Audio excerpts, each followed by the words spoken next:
ಹೊಸ ಸಚಿವ ಸಂಪುಟ ರಚನೆಗೆ ಡಿಕೆ ಶಿವಕುಮಾರ್ ಕಸರತ್ತು ಮಾಡ್ತಾ ಇದ್ದಾರೆ. ಕ್ಯಾಬಿನೆಟ್ ಫೈನಲ್ಗೆ ಮತ್ತೆ ಡಿಕೆ ಶಿವಕುಮಾರ್ ದೆಹಲಿಗೆ ಹಾರಲಿದ್ದಾರೆ.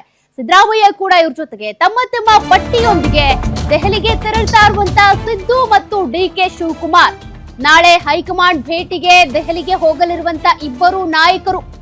ಕಾರಣ ಇಬ್ಬರದ್ದು ಬೇರೆ ಬೇರೆ ಪಟ್ಟಿ ಇದೆ. ಸಿಎಂ ಆಗಿ ಪ್ರಮಾಣ ವಚನ ಸ್ವೀಕಾರ ಜೊತೆಗೆ ಸಚಿವರಾಗಿ ಪ್ರಮಾಣ ವಚನ ಸ್ವೀಕರಿಸೋದಕ್ಕೂ ಕೂಡ 9 ಜನರನ್ನ ಈಗಾಗಲೇ ರೆಡಿ ಮಾಡ್ಕೊಂಡಿದ್ದಾರೆ.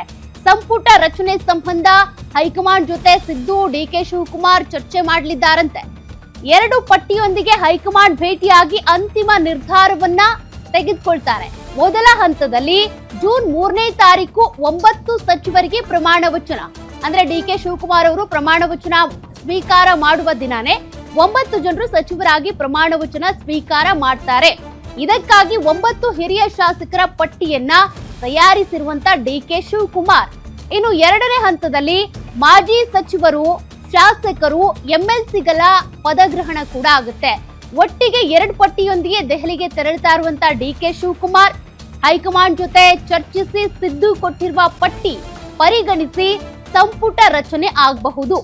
ಸದ್ಯ ಆ ಭರವಸೆಯನ್ನ ನಾಯಕರು ಕೊಟ್ಟಿದ್ದಾರಂತೆ. ಹಾಗಾದ್ರೆ ಕೊಟ್ಟ ಮಾತಂತೆ ಉಳಿಸ್ಕೊಳ್ತಾರಾ ಅಂತ.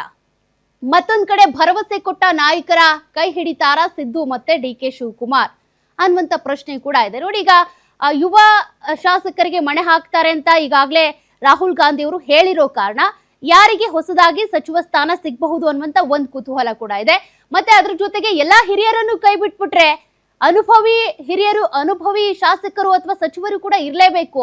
ಸಂಪುಟದಲ್ಲಿ ಹಿರಿಯರಿದ್ರೇನೆ ಒಂದಷ್ಟು ಆಡಳಿತ ಏನಿದೆ ಒಳ್ಳೆ ರೀತಿಯಲ್ಲಿ ಸಾಗುತ್ತೆ. ಆ ಕಾರಣಕ್ಕೆ ಹಿರಿಯರನ್ನು ಕೂಡ ಕೈ ಬಿಡದೆ ಅಸಮಾಧಾನ ಏಳದಂತೆ ನೋಡ್ಕೊಳ್ಳೋದಕ್ಕೆ ಅಂತ ಡಿಕೆ ಶಿವಕುಮಾರ್ ಒಂದ್ ರೀತಿಯಾಗಿ 1+9 ಈ ಸಮೀಕರಣವನ್ನ ಅವರು ಅಳವಡಿಸ್ಕೊಳ್ತಾ ಇರೋದು.